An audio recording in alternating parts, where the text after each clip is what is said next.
Faly miarahaba antsika vahoaka malagasy amin'izao andro folo jona, andro iraisam-pirenena amin'ny asa tanana izao. Amin'ity taona 2024 ity dia ny vetikevitra entintsika dia ny hoe asa tanana hainga vao ho an'ny toe-karena iombolana sy maharitra. Raha ataontsika izay amin'ny teny frantsay dia midika hoe l'artisanat vers la relance de l'économie inclusive et durable. Ny laharam-pahamehana eo anivon'ny fitondram-panjakana dia ny fampiroboroboana ny asa tanana mba hivelatra sy hanaja ny tontolo iainana. 570,000 mpiasa eto Madagasikara dia misehatra ao anatin'izay fanaovana ny asa tanana izay, ary 80,000 ireo dia vehivavy avokoa. Noho izany dia manana ny anjara toerany manokana ny asa tanana eo amin'ny tontolo ara-ekonomika, ara-tsosialy ary amin'ny fampiroboroboana ny maha-olona amin'ny fananana ny asa mendrika. Ary manana ny toerany ihany koa ny asa tanana eo amin'ny tsena iraisam-pirenena satria raha dinihantsika ny vita ny ezaka tamin'ny herintaona dia nahatratra 17 tapitrisa euro ny vokatra naondrana teo amin'ny sehatry ny artisanat tamin'ny taona 2022. Ny ministeran'ny indostria sy ny varotra ary ny asa tanana izay mpandrindra ny sehatry ny asa tanana izay dia nanao ny fifanarahana niaraka tamin'ny INSTAT na ny Institut National de la Statistique ahafahantsika tokoa mijery akaiky hoe aiza daholo izay mpanao asa tanana eto Madagasikara izay. Ary ny antotan-kisa ananantsika amin'izao fotoana dia milaza fa mahatratra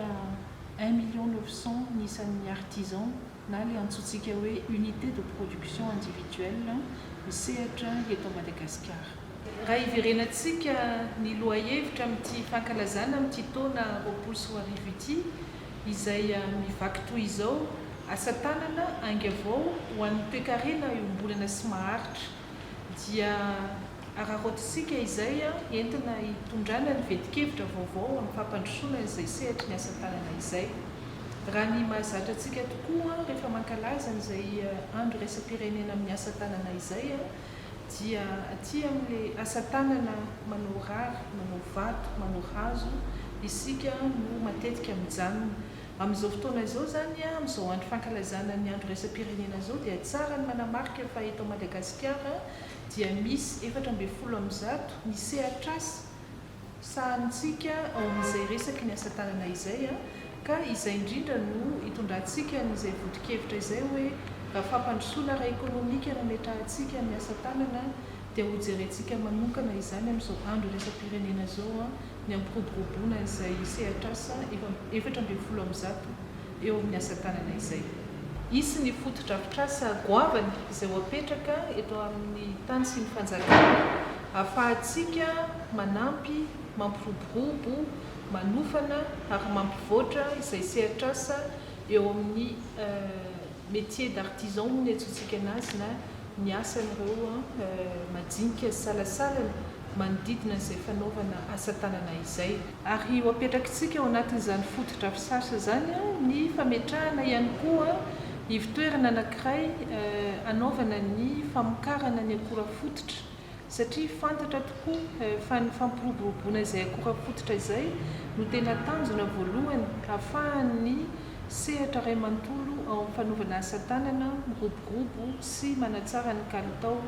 ary manatsara ihany koa an'ireo vokatra na ho amidy eto amin'ny tsena anatiny izany na ho alefantsika any amin'ny tsena iraisam-pirenena. Ny tandrosika manarak'izay ihany koa dia ny fampimetrahana ny fédération des artisans de métier izay ho apetrakitsika ho fototra anankiray hitambaran'ireo sehatr'asa maro samihafa miodidina eo anatin'izay sehatra 17 voalazantsika teo aloha izay. Farany nefa tsy bitika ao anatin'izao fankalazana izao ny mamerina hoe fampiroboroboana ny sehatry ny asa tanana dia fampiroboroboana ihany koa ny vehivavy na ny antsointsika hoe fandraharana eo amin'ny vehivavy na ny entrepreneuriat féminin. Ny anton-kasa rehetra ho ataontsika eto amin'ny ministeran'ny indostria sy ny varotra izany dia hitodika tanteraka eo amin'ny fampiroboroboana izay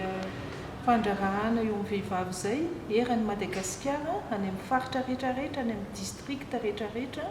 ary ho apetraka ao anatin'izay ny fananana izay ivotoerana isa-paritra ahafahana izany manofana sy mijery akaiky ny fampiroboroboana ny vehivavy eo amin'ny sehatry ny asa tanana izay. Misaotra antsika mpandraraha rehetra eo amin'ny sehatry ny asa tanana, ary koa mankahery antsika hatrany ampiroborobo ny kalitao, ary ampiroborobo ihany koa ny fiofanana, ary ny fanjakana dia andray andraikitra manokana hametraka ny lohahevitra amin'ity andro iraisam-pirenena ho an'ny asa tanana ity, ho fototra ara-ekônômika ny fanaovantsika izay asa tanana izay.